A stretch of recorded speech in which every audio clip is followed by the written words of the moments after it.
आज दिनांक 5 September doctor Sarvepalli Radhakrishnan यांची जयंती म्हणजेच शिक्षक दिन. तर या दिवशी आपण शिक्षक दिन साजरा करतो. तर आज मराठी विभागाच्या तृतीय वर्षाला त्या विद्यार्थ्यांनी म्हणजे आम्ही सर्वांनी मिळून इथं एक छोटासा एक शिक्षकांना आदर म्हणून ते आमच्यासाठी जे लहानपणापासून जेवढे माझे शिक्षक झाले असते पहिलीपासून ते आत्तापर्यंत त्या सर्वांचा एक सन्मान म्हणून आम्ही इथं हा छोटासा कार्यक्रम आम्ही इथं आयोजित केलेला आहे. आणि शिक्षक म्हणजे तर आपलं आयुष्य घडवणारे दुसरे गुरु म्हटले जातात. पहिले गुरु आपले आई वडील. शिक्षक हे जेवढे आई वडील महत्त्वाचे तेवढे ते शिक्षकसुद्धा महत्त्वाचे. घरचे आपल्याला संस्कार देतात पण त्या संस्कारांना प्रत्यक्षात कसं उतरवायचं हे आपल्याला शिक्षक सांगतात. आणि लहानपणापासून प्रत्येक शिक्षकाने ते सांगितलं आहे की शालेय शिक्षण हे जेवढं गरजेचं आहे तेवढं आपले जे संस्कार असतात ते सुद्धा इम्पॉर्टंट आहे.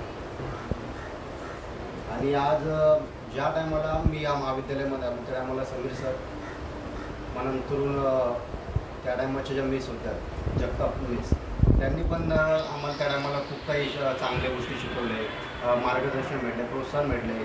नवीन नवीन आम्हाला उपक्रम राबवण्यात आलेले त्या उपक्रमांमध्ये आम्ही सहभागी झालो आहे. ही अपॉर्च्युनिटी आम्हाला शिक्षकांमुळे मिळाली. आम्ही स्वतःला सिद्ध करावं ही जी प्रेरणा आहे आम्हाला शिक्षकांमुळे मिळाली.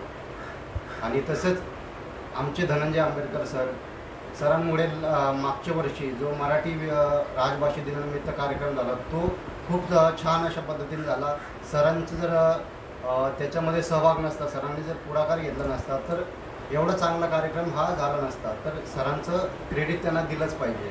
आणि सर नेहमीच माझ्या लिखाणाला एक सपोर्ट देत आले, मला नेहमी बोलत आले की लिहित जा.